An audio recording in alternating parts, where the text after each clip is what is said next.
राधे राधे, जय गौरी गोपाल।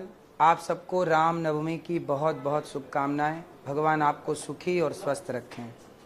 भगवान राम जो मर्यादा पुरुषोत्तम हैं, मर्यादा की स्थापना के लिए भगवान धर्म संस्थापनार्थाय संभवामि युगे युगे।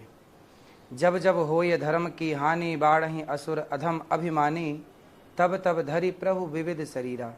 भगवान इस धरती पे क्यों आते हैं? रावण को मारना ही उद्देश्य नहीं है राम का।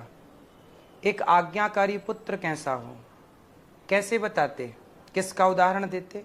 इसलिए आज्ञा माननी चाहिए अपने माँ बाप की, माँ बाप की आज्ञा का पालन और माँ बाप की सेवा करना चाहिए, ये राम सिखाते हैं। भाई कैसा हो, कौन बताता?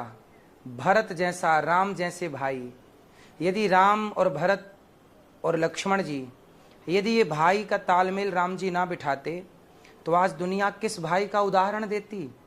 समाज के लिए राम उदाहरण बने, भरत जी उदाहरण बने। इसलिए राम जैसा भाई, राम जैसा बेटा, राम जैसा राजा, राम जैसे पति।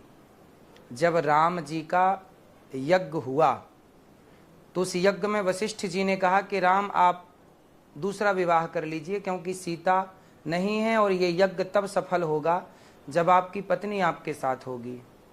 राम जी बोले मैं दूसरा विवाह नहीं कर सकता, कोई और उपाय निकालिए। तब सोने की सीता बना करके राम जी के बगल में बिठाया गया और राम जी का यज्ञ पूरा हुआ।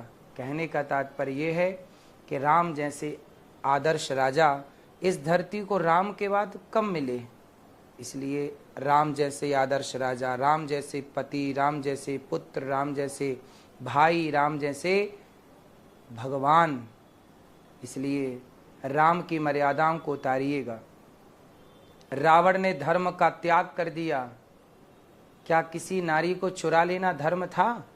जब रावण ने धर्म का त्याग किया तो उसके पुतले जलाए जाते हैं, और राम धर्म पर चले तो राम के मंदिर बनाए जाते हैं। आप देखिएगा कि आपको राम के पद चिन्हों पर चलना है या रावण के। इसलिए राम को अपना आदर्श बनाइए पुरुष लोग, और सीता माँ को अपना आदर्श बनाएं स्त्रियां।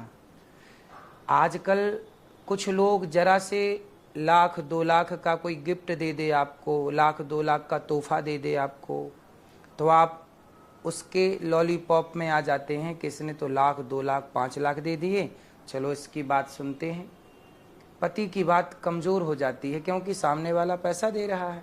लेकिन रावण तो सोने की लंका सौंप रहा था सीता मैया को, और राम जी की पत्नी माता सीता ने सोने की लंका त्याग दी पर अपने वनवासी पति को नहीं त्यागा। यही आदर्श नारियों का है। राधे राधे।